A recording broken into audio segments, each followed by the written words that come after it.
नमस्कार दोस्तों, stock market classes SMC channel में आप सभी का दिल से हार्दिक स्वागत है। अगर आप चैनल को फर्स्ट टाइम विजिट कर रहे हैं तो चैनल को जरूर सब्सक्राइब कर लें और इसी के साथ आप बेल आइकन को हिट कर सकते हैं ताकि मेरे आने वाले वीडियोस की नोटिफिकेशन आपको मिल सके। एक भारी गिरावट जो है वो मार्केट में देखने को मिली। निवेशकों के मन में अभी डर का माहौल बना हुआ है मार्केट के प्रति, क्योंकि 2 या 3 दिन मार्केट जो है वो छोटी छोटी तेज़ी के साथ उभरता है और उसी के साथ तीसरे या चौथे दिन जो है मार्केट में एक भारी गिरावट आ जाती है। चाहे वो सेंसेक्स हो, निफ्टी 50 हो, बैंक निफ्टी हो, सभी में जो है वो हैवी गिरावट जो है अभी आपको देखने को मिल रही है। तो इसके पीछे जो है वो मेन रीज़न 5 रीज़न है। आज आप बीएससी सेंसेक्स को देख सकते हैं। बीएससी सेंसेक्स जो है लगभग 1200 पॉइंट जो है वो गिरा है। ओपनिंग जो है वो मार्केट में अच्छी देखने को मिली है, चाहे वो बीएससी सेंसेक्स हो, बैंक निफ्टी हो, 50 हो, लेकिन ये जो ओपनिंग थी ये जस्ट चंद कुछ मिनटों के लिए बनी एंड उसके बाद 1 घंटे भर में ही सेंसेक्स जो है वो लगभग 800 पॉइंट जो है वो नीचे गिर गया। निफ्टी 50 में 1.37% की गिरावट आई। निफ्टी नेक्स्ट 50 में सबसे ज़्यादा गिरावट जो है वो देखने को मिली, 2.61 पॉइंट की गिरावट रही। निफ्टी 100 में 1.60।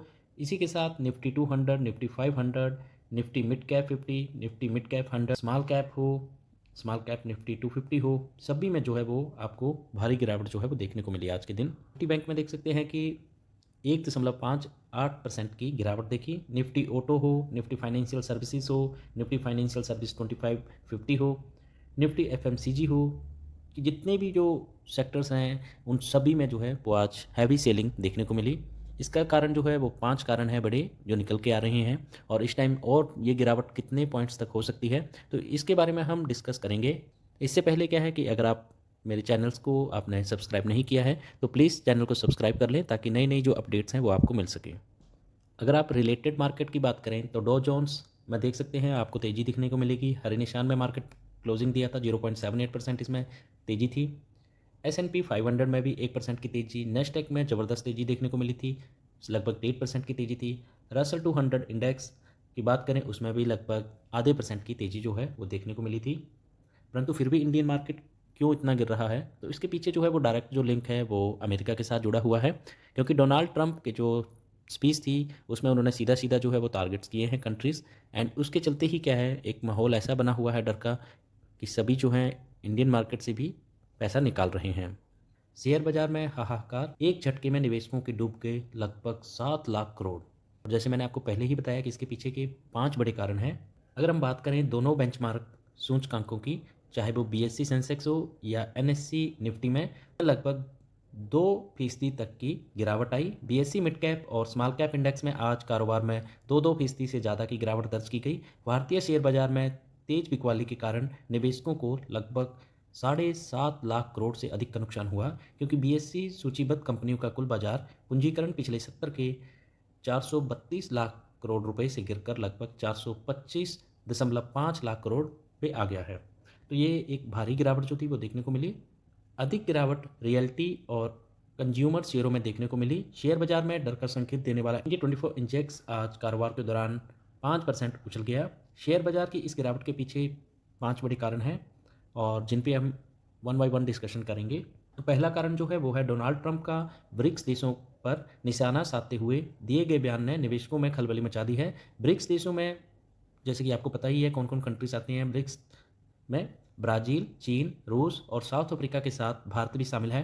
ट्रंप ने सोमवार को राष्ट्रपति पद का कार्यभार संभालते ही ये साफ किया है कि वह उन देशों पर 100% टैरिफ लगाने का इरादा रखते हैं जो अंतर्राष्ट्रीय व्यापार में अमेरिकी डॉलर पर अपनी निर्भरता कम कर रहे हैं।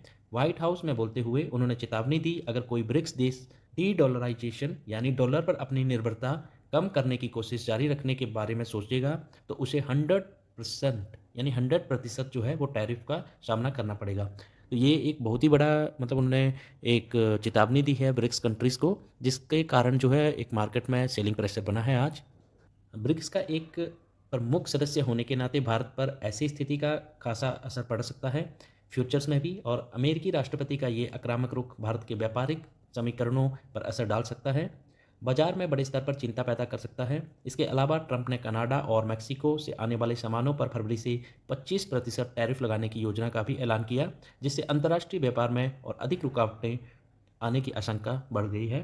सर मेहता इक्विटीज़ के सीनियर वाइस प्रेसिडेंट प्रशांत तापसे ने कहा, ट्रंप के टैरिफ से जुड़े फैसले भारतीय बाजारों में गिरावट का मुख्य कारण है। भारत पर उनके रुख को लेकर अनिश्चितता ने निवेशकों को सतर्क रुख अपनाने के लिए मजबूर किया है। प्रशांत तापसे ने मेनली जो है ये टैरिफ प्लान का जो अमेरिकी राष्ट्रपति ने अपने भाषण में जो चेतावनी दी है उसको जो है मार्केट का एक मुख्य कारण गिरावट की वजह बताया है। सेकंड जो पॉइंट है वो है कमज़ोर तिमाही नतीजे, यानी क्वार्टर 3 के रिजल्ट जो हैं वो आपने देखे ही होंगे कि मैक्सिमम कंपनीज़ के रिजल्ट जो हैं वो कमज़ोर आते हुए दिखे हैं। दिसंबर तिमाही में कंपनियों के मिले जुले तिमाही नतीजों ने बाजार में चिंता को और बढ़ा दिया है। डिक्सन टेक्नोलॉजीज के शेयर आज 14% से अधिक गिर गए। दिसंबर तिमाही के दौरान कंपनी की कंसोलिडेट शुद्ध मुनाफा यानी प्रॉफिट जो था और रेवेन्यू दोनों में तिमाही आधार पर गिरावट दर्ज की गई। जोमेटो के शेयरों में भी आज 9% तक की गिरावट आई। जोमेटो अपने क्विक कॉमर्स प्लेटफॉर्म ब्लिंकिट का आक्रामक तरीके से विस्तार कर रही है, जिसका असर इसके दिसंबर तिमाही के मुनाफे पर पड़ा। रियल एस्टेट सेक्टर में भी ओबराय रियल्टी के शेयर 7.6% गिर गए, क्योंकि इसके नतीजे बाजार की उम्मीदों से कम रहे। इन निराशाजनक नतीजों के चलते कई प्रमुख सेक्टर्स की ग्रोथ संभावनाओं पर सवाल उठे हैं, जिससे निवेशकों का सेंटिमेंट जो है वो नेगेटिव हुआ है, कमज़ोर हुआ है। तो देखिए Q3 के रिजल्ट डेफिनेटली अगर पॉजिटिव आएंगे तो मार्केट में क्या है इसका पॉजिटिव ही इम्पैक्ट पड़ता है। तो सेकंड जो कारण है बड़ा मार्केट में गिरावट का वो Q3 के रिजल्ट भी बने हुए हैं। तीसरा कारण जो है वो है जापान में ब्याज दरें बढ़ने की उम्मीद। बैंक ऑफ जापान की ओर से ब्याज दरों में बढ़ोतरी की संभावना से भी ग्लोबल बाजारों में आज बेचैनी रही। अगर ये बढ़ोतरी होती है तो ये पिछले साल जुलाई के बाद पहली सबसे बड़ी बढ़ोतरी होगी। इसे बढ़ोतरी को अहम कदम माना जा रहा है जो ग्लोबल स्तर पर उधार लेने की लागत को प्रभावित कर सकता है। इससे लिक्विडिटी में भी कमी आएगी और भारत जैसे उभरते बाजारों पर इसके संभावित असर को लेकर चिंताएं और बढ़ गई हैं। तो तीसरा बड़ा कारण ये भी था कि जापान में ब्याज दरें जो हैं उनकी और इंक्रीज़ होने की उम्मीद है, जिसका भी आज बाज़ार पे जो एक नेगेटिव इम्पैक्ट पड़ा। और आने वाले फ्यूचर्स में देखिए ये ऐसे कारण हैं जिनका और ज़्यादा इम्पैक्ट जो है मार्केट पे पड़ सकता है, मार्केट इससे भी ज़्यादा क्रैश हो सकता है। चौथा जो कारण था वो था विदेशी निवेशकों की ओर से लगातार बिकवाली। जैसे कि मैंने अपने पुराने वीडियोज़ में भी आपको बताया था कि उस टाइम मैंने 2-3 कारण सेम जो भी रिपीट हुए हैं कि Q3 की रिजल्ट जो है वो नेगेटिव आ रहे हैं, उसका बड़ा इम्पैक्ट पड़ रहा है। सेकंड जो था एफआईज़ की कंटिन्यूस सेलिंग। विदेशी संस्थागत निवेशकों यानी एफआईज़ ने भारतीय बाजार से पैसे निकालना कंटिन्यू रखा है अभी भी। जैसे कि आपने देखा होगा नवंबर दिसंबर मंथ में हैवी सेलिंग आई थी एफआईज़ की एंड जनवरी मंथ में भी मैक्सिमम डेज में एफआईज़ ने कंटिन्यू जो है वो बिकवाली रखी है। सोमवार 20 जनवरी को उन्होंने शुद्ध रूप से करीब 4,336.54 करोड़ रुपए के शेयर बेचे हैं। जनवरी महीने में अब तक विदेशी निवेशकों ने करीब 50,912.60 करोड़ रुपए की बिकवाली की है। तो देखिए ये बहुत बड़ा आंकड़ा है। अभी जनवरी महीने में मात्र 20 दिन ही हुए हैं और 20 दिनों में ही उन्होंने लगभग 50,912 करोड़ रुपए की जो है वो बिकवाली कर दी है। तो देखिए जब तक एफआईज़ जो हैं वो कंटिन्यू मार्केट से पैसा निकालते रहेंगे इंडियन मार्केट से, तो डेफिनेटली उसका इम्पैक्ट तो नेगेटिव ही पड़ेगा।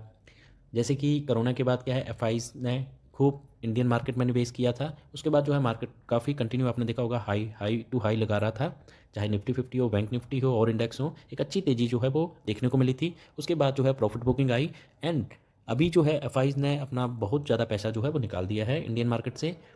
इसका कारण जो है ये भी है कि इंडियन रुपीज़ की वैल्यू जो है एज़ कम्पेयर टू डॉलर जो डिक्रीज़ हो रही है डे बाई डे, उसका भी बहुत बड़ा असर पड़ रहा है मार्केट पे।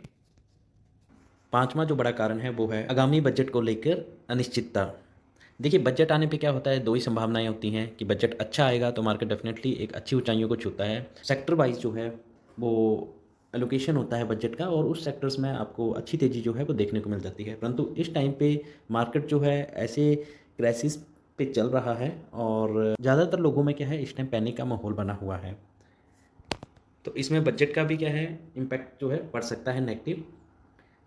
आगामी बजट 2025 के चलते भी एक अनिश्चितता का माहौल देखा जा रहा है और निवेशक बजट के ऐलानों से पहले देखो और इंतजार करो के मूड में दिखाई दे रहे हैं। मोतीलाल ओसवाल फाइनेंशियल सर्विसेज के वाइस प्रेसिडेंट चिप जैन ने कहा कि इंडिया 24 इंडेक्स आज 5% से अधिक उछल गया, जो आम बजट से पहले बाजार में बढ़ती अनिश्चितता को दिखाता है। एफआईज़ भी भारतीय बाजार में बिकवाली के मोड में बने हुए हैं और कंटिन्यू वो बिकवाली कर रहे हैं। उन्होंने इस महीने 50,000 करोड़ से अधिक के शेयर बेचे हैं। ये बाजार में दिख रहा है गिरावट का मुख्य कारण।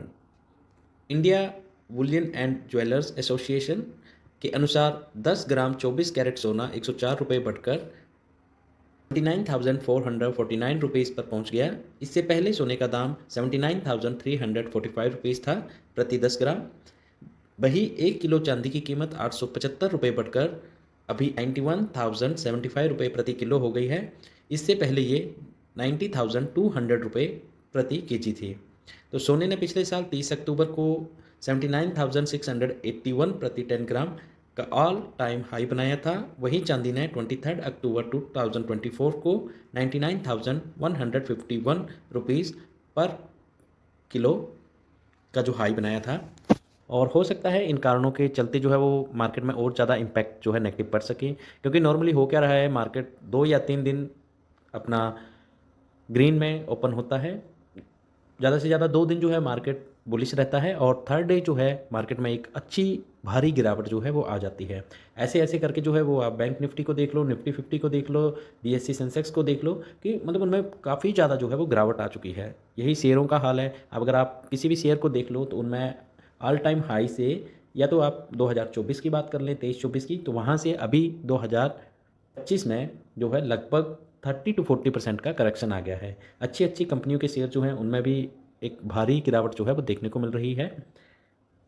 अभी फ्यूचर में इन्वेस्टर्स को क्या करना चाहिए कि देखिए, आपको अगर इन्वेस्टमेंट करना है इस टाइम पे तो ज़्यादा जल्दबाजी भी ना कर लें आप। अगर आपको 1 लाख रुपए इन्वेस्टमेंट करना है तो जो मेरा पहले भी फार्मूला मैंने बताया है, इस टाइम आप फर्स्ट इंस्टॉलमेंट आप इन्वेस्टमेंट कर सकते हैं, क्योंकि गिरावट का किसी को भी पता नहीं होता कि कहाँ तक गिरावट होनी है। एक अच्छी न्यूज़ के चलते जो है वो यहाँ से भी शेयर जो है वो बढ़ना स्टार्ट कर सकते हैं, मार्केट रिवर्सल ले सकता है। ठीक है। और जो कारण जो अभी मैंने आपको बताए 5 कारण, उनके चलते जो है यहाँ से 2-3% जो है वो मार्केट और भी गिर सकता है, 5% तक भी गिर सकता है। तो इसलिए आप 30% ही अभी आप इन्वेस्ट करें 100% में से। फॉर एग्जांपल 1 लाख आपको इन्वेस्टमेंट करना है तो 30,000 आप यहाँ पे इन्वेस्टमेंट करके चल सकते हैं। देन अगर उसमें और गिरावट होती है, 4-5% मार्केट और गिरता है, देन वहाँ पे आप सेकंड इंस्टॉलमेंट लगा सकते हैं। फिर थर्ड इंस्टॉलमेंट आप तभी लगाएं जब मार्केट जो है बुल रन में आता हुआ आपको दिख जाए। तो देखिए, इस तरह आप मार्केट में आप पैसा लगाओगे तो आपको एक तरह से एवरेजिंग भी हो जाएगा अगर नीचे जाएगा, और ज़्यादा लॉस भी नहीं होगा। और इसी के साथ एक और बात है कि आपका नज़रिया जो है मार्केट में मिनिमम 3 to 4 ईयर्स होना चाहिए, अदरवाइज़ आप मार्केट से अच्छा पैसा नहीं कमा सकते हैं। जितना आप मार्केट को टाइम देंगे आपको मार्केट भी उतना ज़्यादा प्रॉफिट देगा, क्योंकि लॉसेस वही खाते हैं जो पैनिक होते हैं, छोटी छोटी गिरावट में जो है वो शेल करके निकल जाते हैं। अच्छी कंपनी में इन्वेस्टमेंट करना है और थोड़ा सा पेशेंस के साथ होल्ड करके चलना पड़ेगा मार्केट के साथ आपको, तभी आप मार्केट से पैसा कमा सकते हैं। एग्जाम्पल मैंने कई बार अपने वीडियो में दिया है, आप कोरोना का एक बेस्ट एग्जाम्पल देख सकते हैं मार्केट के लिए, क्योंकि उस टाइम मार्केट इतना ज़्यादा गिरा था, किसी ने सोचा नहीं था कि मार्केट जो है अपने प्रीवियस हाई को भी टच करेगा। डेफिनेटली जिनको एक्सपीरियंस था, बड़े प्लेयर्स थे, पुराने इन्वेस्टर्स थे, उनको पता है, उन्होंने ऐसे ही क्राइसिस 2008, 9, 90, 91 में क्राइसिस देखे हैं। कोविड का टाइम एक ऐसा था, मतलब बिल्कुल ही अलग सिनेरियो था उस टाइम, मार्केट में पैनिक सा माहौल था, मार्केट खुलते ही बंद हो जाता था। तो उसके बाद भी मार्केट ने देखिए हाई लगाया अपना, पुराने हाईज़ को तो बहुत नीचे छोड़ दिया, उसके बाद नए से नए हाई उन्होंने लगाए हैं।